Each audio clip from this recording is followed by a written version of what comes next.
गुरु विष्णु गुरुदेवो महेश्वरा गुरु साक्षात परम ब्रह्मा तस्मै श्री गुरु नमः। सबसे पहले मैं आप सभी का बहुत बहुत अभिनंदन करता हूँ कि आप सभी ने मुझे इस कार्यक्रम में आमंत्रित किया और साथ ही साथ मैं आप सबका एक धन्यवाद करता हूँ कि आप सब यहाँ पे उपस्थित हो। संस्था के हमारे अध्यक्ष आदरणीय कपिल जी, सेक्रेटरी आदरणीय सोनू भोला जी, आदरणीय हमारे हेमंत गोयल जी, मैं बहुत बहुत धन्यवाद करता हूँ कि जिन्होंने आज इस मंच पे मुझे अपनी आवाज़ देश ही नहीं बल्कि पूरे विश्व में पहुँचाने का जो सौभाग्य दिया है। मैं इस पर कुछ प्रकाश डालूं, जो मेरा फील्ड है, जो मेरा वर्क है, उसके बारे में अपने एक्सपीरियंसेस में आप सभी के साथ शेयर करूं और साथ ही साथ मंच पर विराजमान सभी अतिथिगणों का भी मैं बहुत बहुत दिल से स्वागत करता हूं, धन्यवाद करता हूं।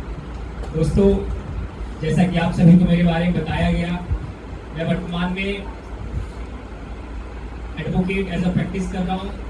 सभी कोर्ट्स में ही जाता हूँ मैं, लेकिन अभी मैं साकेत कोर्ट में बैठ रहा हूँ। योग से मेरा नाता है, योग पे मैं भी आता हूँ।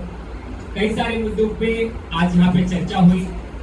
हम सभी को सारे मुद्दे पता हैं, मुद्दे कोई नए नहीं है, सवाल ये है कि उसमें काम कितना हो रहा है। मुद्दे वही है, job, education, health, awareness, accessibility, rights, यही सारे मुद्दे। लेकिन एक मुद्दा ऐसा है जिसने मुझे सबसे अलग बना दिया, मेरी एक अलग पहचान बना दी पूरे विश्व में, और वो है हमारे देश की धरोहर, हमारी सनातन परंपरा, हमारी प्राचीन परंपरा योग। योग आज किसी परिचय का मोहताज नहीं है।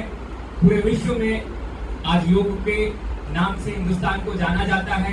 ये कहा जाता है कि आने वाले समय में अगर भारत विश्व गुरु बनेगा तो योग की एक बहुत बड़ी भूमिका होगी। लेकिन जब मैं योग से जुड़ा, खास करके मैं बचपन से जुड़ गया था, लेकिन योगासन खेल होता है, मैं आपको बताना चाहूंगा, जिनको नहीं पता होगा, जो स्पोर्ट्स के फील्ड से बिलोंग करते हैं, मैं उनको बताना चाहूंगा कि 17 दिसंबर 2020 को आयुष मंत्रालय और खेल मंत्रालय ने योगासन को एज ए कॉम्पिटिटिव स्पोर्ट्स की मान्यता दे दी। योगासन खेलों में खेलो इंडिया होता है, यूनिवर्सिटी गेम्स होता है, नेशनल गेम्स होते हैं, पुलिस गेम्स होते हैं, सीबीएसई गेम्स होते हैं, और भी जितने नए गेम्स हो रहे हैं उसमें जो है योगासन को इंक्लूड किया गया है। और बहुत ही जल्द आने वाले समय में योगासन खेलों को ओलंपिक में भी इंक्लूड करने की बात की जा रही है। दोस्तों, योग का इस देश में और हमारे जीवन में एक बहुत बड़ा महत्व है, क्योंकि हमें एक पहचान मिली है योग से, हमारे देशों की परंपरा है, और शरीर को स्वस्थ, मन को स्वस्थ बनाने में एक बहुत ही कारगर साबित होता है। हमारे जीवन में हम बचपन से सुनते आ रहे हैं, पहला सुख निरोगी काया, दूसरा हो घर में कुछ माया। तो जब तक हमारा शरीर स्वस्थ नहीं रहेगा तो आप एजुकेशन, धन और जॉब की तो बात ही छोड़ दीजिए। और जब कोई किसी कारणवश दिव्यांग हो जाता है तो उसको समाज में कई इस तरह के तानों का सामना करना पड़ता है, फाइनेंशियली, सोशली, इमोशनली, कहीं ना कहीं इंसान टूट जाता है। तो एजुकेशन से भी पहले ये जरूरत है कि वो एक दृढ़ निश्चय करे, संकल्प करे कि जीवन में सकारात्मकता की तरफ जाएगा, पॉजिटिविटी की तरफ जाएगा। कि जब हमारी सकारात्मक सोच होती है तो हम तरक्की की तरफ जाते हैं, और जब हमारी नकारात्मक सोच होती है तो हम पतन की तरफ जाते हैं। तो योग एक सकारात्मक सोच लाने का कार्य करता है। इसी विषय को लेकर मैंने 2009 से इसको उठाना स्टार्ट किया, जब मैं 9th क्लास में पढ़ता था, क्योंकि योगासन खेलों में दिव्यांगों की कोई कैटेगरी नहीं है दोस्तों। तो मुझे नॉर्मल लोगों के साथ भी खेलना पड़ा, और यकीन मानिए योगासन खेलों में नॉर्मल कैटेगरी में ही मैंने खेल के 3 बार वर्ल्ड चैंपियनशिप जीती है। 3 बार मैंने गोल्ड मेडल, सिल्वर मेडल, और मैं विश्व का मोस्ट फ्लेक्सिबल व्यक्ति भी रहा। Reality shows, India's got talent, entertainment के लिए तमाम टीवी शोज में आया। मैं जवाहरलाल नेहरू विश्वविद्यालय का छात्र रहा, वहां से मैंने जर्मन ऑनर्स किया। योग में मैंने पीजी डिप्लोमा स्टडीज किया। उसके बाद मैंने लॉ की पढ़ाई करी। लॉ की पढ़ाई करने के लिए मैं मजबूर हो गया, क्योंकि मेरा उद्देश्य तो योग को आगे बढ़ाने का था। जर्मन पढ़ने का उद्देश्य था कि मैं विदेशों में जाके इसका प्रचार करूं। लेकिन जब मैं जवाहरलाल नेहरू विश्वविद्यालय में जर्मन की पढ़ाई कर रहा था तो वहां मैंने कई सारे दिव्यांग भाई बहनों से मिले। वर्तमान में वो लोग आज बड़े बड़े पदों पे हैं, आईएएस है, IRS है। जैसे बताना चाहूंगा, प्रांजल पाटिल जी पहली विजुअली चैलेंज महिला IAS है अभी आपकी सहादरा में। हमारी उमर खेत जी वो JU से रही हैं। हमारे और भी ऐसे कई मित्र जो JU से रहे हैं, जो बड़े स्कॉलर्स रहे हैं। उनकी बातों ने मुझे बहुत प्रेरित किया और मैं मजबूर हुआ कि मुझे आप सभी के राइट्स की लड़ना है, आपके हकों की लड़ना है। तभी से मैं योगासन खेलों का ये प्रयास कर रहा था, ये कोशिश कर रहा था कि दिव्यांगों को भी मौका दिया जाए।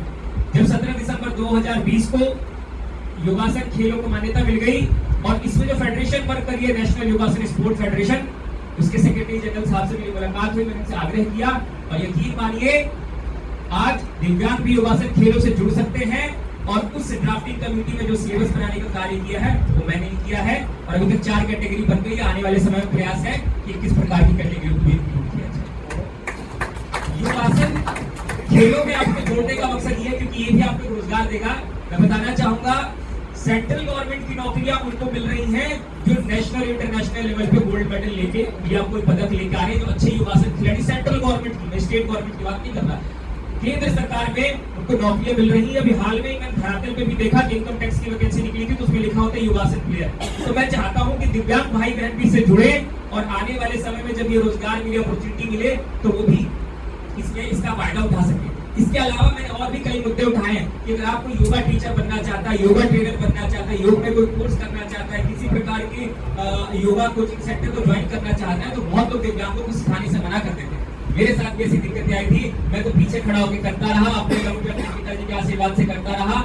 मेरे अंदर एक लगन थी, लेकिन मेरी कोशिश ये है कि केवल योग करने से हम अपने आप को फिट तो बैठा बना ले रहे हैं, लेकिन आज जो पूरे विश्व में करोड़ों का बजट आ रहा है, करोड़ों का जो आयुष मंत्रालय इशू कर रहा है, उसमें दिव्यांगों की भागीदारी कितनी है। आदरणीय प्रधानमंत्री जी ने 21 जून को चंडीगढ़ में जब योग डे हुआ था तो 200 दिव्यांगों के साथ योग किया था। तो मेरा कहना है कि क्या वो 200 दिव्यांग केवल पीछे बैठे रहेंगे, क्या वो आगे नहीं आएंगे, क्या उनको किसी मंचों पे अंतर्राष्ट्रीय योग दिवस के दिन प्रधानमंत्री, गृह मंत्री सब लोग बैठ के योग करते हैं, किसी के साथ आपने नहीं देखा होगा कि किसी दिव्यांग को मौका दिया होगा। मैंने भी कई बार आग्रह किया कि मुझे एक डेमोन्स्ट्रेशन देने का मौका दिया ताकि समाज में एक संदेश जाए, पर विडंबना देखिए बड़ी दुर्भाग्य की बात है। तो लीगली लेवल पे भी मैं प्रयास कर रहा हूँ कि आप लोगों को योग से जोड़ने के लिए, रोजगार से जोड़ने के लिए जो योग में बहुत सारी फैसिलिटी मिल रही है उसमें अच्छा कार्य किया जाए। और यही नहीं है, आज तक मैंने जितने मंचों पे काम किया हो, चाहे वो performing art association of dance का हो, चाहे अभी मैं वर्तमान में राष्ट्रीय सैनिक संस्था के साथ वर्क का उसके दिव्यांग विंग का मैं नेशनल कन्वीनर हूँ, तो मेरी कोशिश रहती है कि ये जो मेरा प्राइमरी विषय है उस पर तो मैं कार्य करूँ ही करूँ,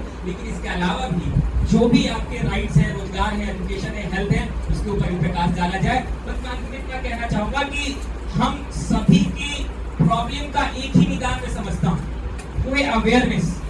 जितना ज्यादा से ज्यादा इस देश में हमारे दिव्यांग भाइयों की कैटेगरीज को लेके, उनकी समस्याओं को लेके अवेयरनेस होगा, सारी समस्याएं खत्म हो जाएंगी। इन्हीं शब्दों के साथ बहुत बहुत शुक्रिया, नमस्कार।